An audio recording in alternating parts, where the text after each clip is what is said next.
اعوذ باللہ من الشیطان الرجیم بسم اللہ الرحمن الرحیم۔ اپنے مرحومین کے لیے مغفرت کی دعائیں کیا کریں، اپنے مرحوم کے لیے دعائیں مغفرت کریں۔ مسنون دعاؤں کے علاوہ اپنی زبان میں مرحوم کے لیے جتنی دعائیں مانگ سکتے ہیں ضرور مانگا کریں، انہیں بھی ثواب جاریہ پہنچتا ہے اور آپ کو بھی اجر ملتا ہے۔ بسم اللہ الرحمن الرحیم۔ یا رب العالمین، ہم یہ دعا اپنے ان پیارے مرحومین کے لیے کر رہے ہیں جو اس دنیا سے رخصت ہو چکے ہیں، جن کی محبت، محنت اور قربانیاں ہماری زندگیوں کے ہر قدم کو بنانے میں صرف ہو گئیں، ختم ہو گئیں۔ یا اللہ، ہم آل اولاد کی طرف سے یہ دعا ان کے حق میں قبول فرما۔ یا رب، تو جانتا ہے کہ ہم ان کے بعد کس طرح ان کی کمی محسوس کرتے ہیں، کیسے ان کی یادوں سے ہماری آنکھیں بھر آتی ہیں۔ یا اللہ، ہمارے دلوں کو صبر عطا فرما، ہمارے غم کو اپنی رحمت سے ہلکا فرما، اور ہمارے دلوں میں ان کے لیے صرف اچھی یادیں اور دعاؤں کا جذبہ زندہ رکھ۔ یا رب، ہم سے جو حق ان کے رہ گئے اسے تو اپنی رحمت سے پورا فرما۔ اگر ہم سے ان کی خدمت میں کوئی کمی رہ گئی ہو تو تو ہماری اس دعا کو اس کا کفارہ بنا دے۔ یا اللہ، ہماری طرف سے ان تک یہ پیغام پہنچا دے کہ ہم انہیں بھولے نہیں ہیں، ہم آج بھی ان کے لیے دعا گو ہیں اور ہم ہمیشہ ان کے لیے مغفرت کی درخواست کرتے رہیں گے۔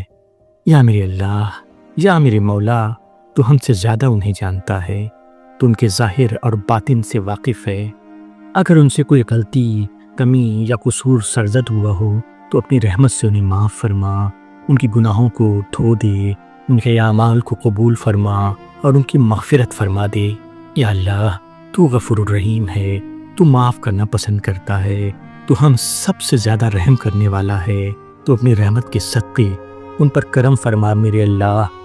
یا اللہ، ہم تیرے سامنے ہاتھ اٹھا کر دل کی گہرائیوں سے دعا کرتے ہیں کہ ان کی قبر کو روشن کر دے، وسیع کر دے، ٹھنڈی اور پرسکون بنا دے۔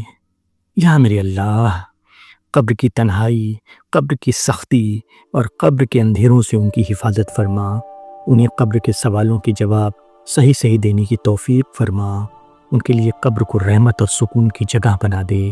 یا اللہ، ان کے قبر پر اپنی رحمت کی بارش برسا دے، وہاں نور ہی نور کر دے، اور انہیں ایسی نیند عطا فرما جو قیامت کے دن کی پکار تک راحت اور اطمینان والی ہو۔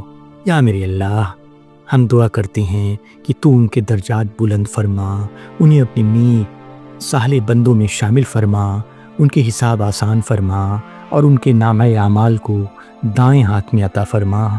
یا میرے اللہ، جب قیامت کے دن آئے اور لوگ پریشانی اور گھبراہٹ میں ہوں تو انہیں اپنے عرش کے سائے میں جگہ عطا فرما، انہیں اس دن کی سختی سے بچا لے، پل صراط پر ان کے قدم مضبوطی سے جما دے میرے اللہ، انہیں سلامتی کے ساتھ جنت میں داخل فرما۔ یا میرے مولا، انہیں جنت الفردوس میں اعلیٰ مقام عطا فرما، انہیں اپنے پیارے نبی صلی اللہ علیہ وسلم کا پڑوسی بنا اور انہیں ایسی جنت عطا فرما جہاں نہ کوئی غم ہو، نہ کوئی دکھ ہو، نہ کوئی تھکان ہو، صرف سکون، خوشی اور ہمیشہ کی راحت ہو۔ یا میرے اللہ، ہم اپنی بھی مغفرت کے لیے تیری بارگاہ میں حاضر ہیں۔ یا رب، ہم گنہگار ہیں، کمزور ہیں، ہم سے غلطیاں ہوتی رہتی ہیں، تو ہمارے چھوٹے بڑے سب گناہوں کو معاف فرما دے، ہمارے دلوں کو صاف کر دے، ہماری نیتوں کو درست کر دے اور ہماری زندگیوں کو اپنی رضا کے مطابق ڈھال دے۔ یا میرے اللہ، ہمیں سچا استغفار کرنے والا بنا، ایسا استغفار جو ہمارے دل سے نکلے اور ہماری زندگی کو بدل دے۔ ہمیں گناہوں سے نفرت اور نیکی سے محبت عطا فرما۔ یا رب، ہمیں اپنی یاد میں زندہ رکھ اور اپنی اطاعت میں مضبوط رکھ اور اپنی نافرمانی سے محفوظ رکھ۔ یا اللہ، ہماری زندگی میں اپنی رحمت اور برکت عطا فرما، ہمارے گھروں کو سکون کا مرکز بنا، ہمارے رشتوں میں محبت اور احترام پیدا فرما، ہماری اولاد کو نیک، فرما بردار اور دین سے جڑی ہوئی بنا۔ یا رب، ہمیں ایسی زندگی عطا فرما جو تجھے پسند ہو، اور ایسی موت عطا فرما جو تیری رضا کے ساتھ ہو۔ ہمیں اپنے پیاروں کے لیے صدقہ جاریہ بننے والا بنا، تاکہ ہمارے اعمال کے ثواب ان تک لگاتار پہنچتے رہیں۔ یا اللہ، ہمیں ان کے نام پر صدقہ دینے، دعا کرنے اور نیک اعمال کرنے کی توفیق عطا فرما، اور ان سب اعمال کو ان کے لیے نجات اور راحت کا ذریعہ بنا دے۔ یا اللہ، ہم تیرے رحمت کے امیدوار ہیں، تیرے فضل کے طلبگار ہیں۔ تو ہماری اس دعا کو قبول فرما، کیونکہ تو سنتا بھی ہے اور تو قبول بھی کرتا ہے۔ یا رب، ہماری زندگیوں کو آخرت کی تیاری کا ذریعہ بنا دے، تاکہ جب ہم بھی اس دنیا سے رخصت ہوں تو ہم پر بھی وہی رحمت نازل ہو جو ہم آج اپنے مرحومین کے لیے مانگ رہے ہیں۔ یا اللہ، ہمیں اور ہمارے مرحومین کو اپنی رحمت کے سائے میں رکھ، اپنی مغفرت سے نواز اور اپنی جنت کا وارث بنا دے۔ آمین یا رب العالمین، آمین۔